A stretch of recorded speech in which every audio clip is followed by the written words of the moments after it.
First, though, you've probably seen the sad news that actor Terence Stamp died yesterday, aged 87. The star of Billy Budd and Far From the Madding Crowd famously turned down the lead role in Alfie, which was taken on instead by Michael Caine. And he was once dubbed the most beautiful man in the world. Everyone's going, yes, yes, yes. I mean, those pictures are just gorgeous. I mean, he was beautiful, Janet, and you got to see him in the flesh, that beauty. Yeah, it was the early 70s. I think it was about 1973. I was working as a journalist and I had a show on the radio. I was actually having an affair with one of his friends. I was married, but I was having a secret affair with one of his friends who introduced me. It was another Cockney like Terry, and introduced me to Terence Stamp. We had lunch together and we got on really, really well. He was very shy.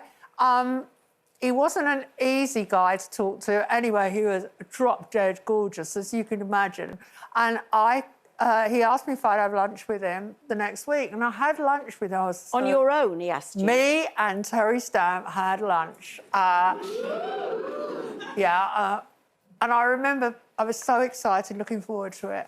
Well, can I tell you, ladies, he was the most boring bloke. Oh, no. He droned on about his vegetarian diet.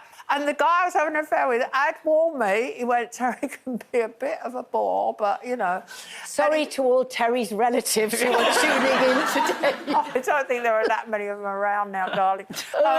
Anyway, we had a very pleasant lunch, although he acquainted me with all the benefits of the avocado diet at great length. Well, he's a man with a vision, wasn't he? Yeah. Because everyone's eating it now. We came out of the restaurant and walked down Bond Street, and I remember all these women coming towards us. There's gobsmacked that there's Terence Stamp on the street. And what's he doing with Janet Street balls? It's interesting because even I could hear that murmuring in the audience when you show those pictures of him.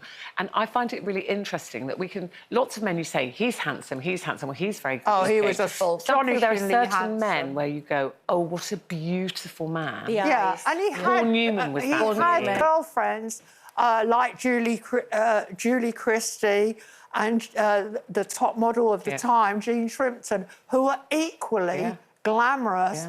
But the funny thing is that after a few years, he turned his back on movies and went to live in India because he said he needed to discover himself, and his career just collapsed. But when he returned, he played baddies to huge success. To try and play against his looks. I met him in this very building when I was 11 years old.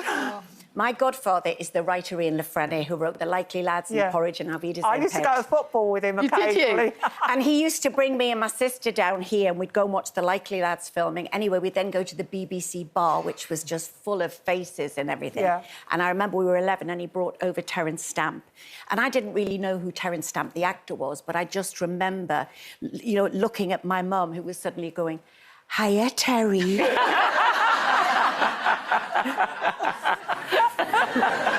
And you had your sister going, what's wrong with Mum? That's what my sister was saying. Look at Mum, she really fancies that man.